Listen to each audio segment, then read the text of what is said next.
जादवपुर लोकसभा क्षेत्र के लोगों का, जिन्होंने मुझे भारी बहुमत से यहाँ पे जिता के भेजा और ये पैगाम दिया कि पश्चिम बंगाल में नफरत की रणनीति और धोखेबाजी की राजनीति नहीं चलेगी। अध्यक्ष महोदय, मैं उम्मीद करूंगी कि आज आप मुझे पूरा बोलने का मौका दें, क्योंकि हाल ही में हुए नीति आयोग की जो मीटिंग हुई थी, वहाँ पे हमारी माननीय मुख्यमंत्री, जो देश की एकमात्र महिला मुख्यमंत्री भी है, उनका माइक बीच राह में ऑफ कर दिया गया था। वो बंगाल के अरे अभी तो शुरुआत है, ये तो ट्रेलर है, पिक्चर बाकी है। अध्यक्ष महोदय, मैं आपसे ये बोलना चाहती हूँ कि वो बंगाल के हक के लिए यहाँ पे सवाल उठाने आई थी, वो बंगाल के लोगों की बात रखने यहाँ पे आई थी, लेकिन उनका माइक ऑफ कर दिया गया। आपके माध्यम से मैं सदन में उपस्थित वहाँ जो बैठे हैं माननीय सदस्य, कोई भी घटना को सर एक लाइन आपका डिलीट करेंगे सर, एक लाइन सर मैं यही बताना चाहती हूँ कि बंगाल के लोगों का, आगे जाके बंगाल की लोग आपके पार्टी की माइक ऑफ कर देंगे। बस एक चुनाव बाकी है, आप देख लीजिएगा। Sir, all India Trinamool Congress इस सदन और इस देश का थर्ड लार्जेस्ट ऑपोजिशन पार्टी है, और हम आपसे धन्यवाद हम आपको देते हैं कि आपने हमको रेलवे, स्वास्थ्य, शिक्षा और आज ये पशुपालन जैसे महत्वपूर्ण विषय पे चर्चा करने का मौका दिया। लेकिन तृणमूल कांग्रेस आगे जाके देश के हर महत्वपूर्ण मुद्दे पे बात करेगा, चाहे वो चीन का अनैतिक रूप से इस देश में प्रवेश हो या वो 700 से ऊपर आंदोलन जीवी किसानों की। माननीय सदस्य, आप पहली बार बोल रही हैं, मैं आपको हस्तक्षेप नहीं करना चाहता, लेकिन जिस अनुदानों की मांगों पर चर्चा सर अभी आ रहे हैं, सर अभी आ रहे हैं। सर नीट के घोटाले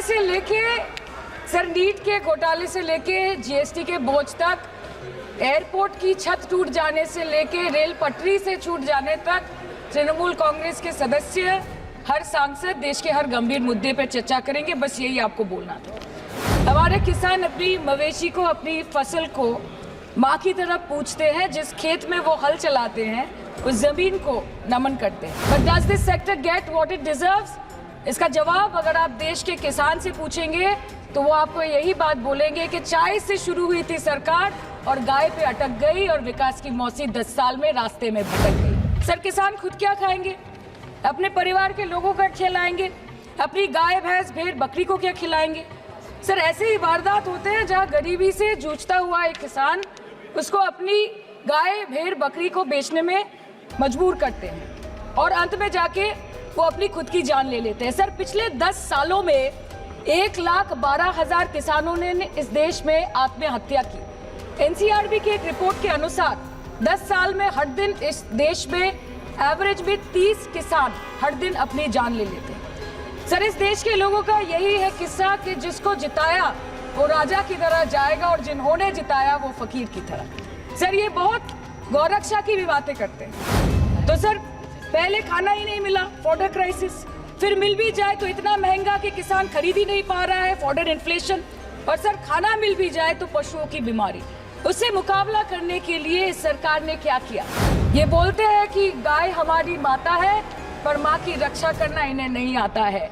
अध्यक्ष महोदय, हम सब जानते हैं कि इस मिनिस्ट्री के अंतर्गत डेयरी भी आता है, और भारत इस पूरी दुनिया में दूध के उत्पादन में नंबर 1 है। आम आदमी के दूध, छाछ, लस्सी, दही, पनीर पर 5% की जीएसटी, क्रीम, कंडेंस्ड मिल्क, मक्खन, घी पर 12% की जीएसटी, और अमीरों के हीरो पर सिर्फ 1.5% की जीएसटी। सरकार उनको रिलीफ नहीं देती है जो विदेश में जाके मिल्क शेक और लाते की चुस्कियां लगाते हैं।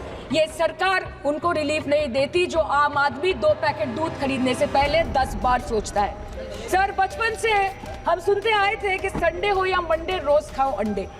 India rank 2nd in egg production in the world, और अंडे का फंडा यही है सर कि भारत के बच्चों के किस्मत में महीने में एक अंडा नहीं मिलता।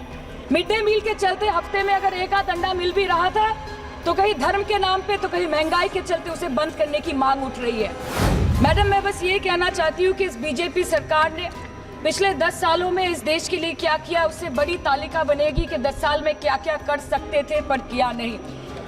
2014 में जो किसान मोदी है तो मुमकिन है सोच के और अच्छे दिन के ख्वाब देख के बीजेपी को वोट दे रहा था, आज 10 साल बाद वो बोलता है कि मोदी है तो नामुमकिन है। शायद अभी वो किसान है भी नहीं।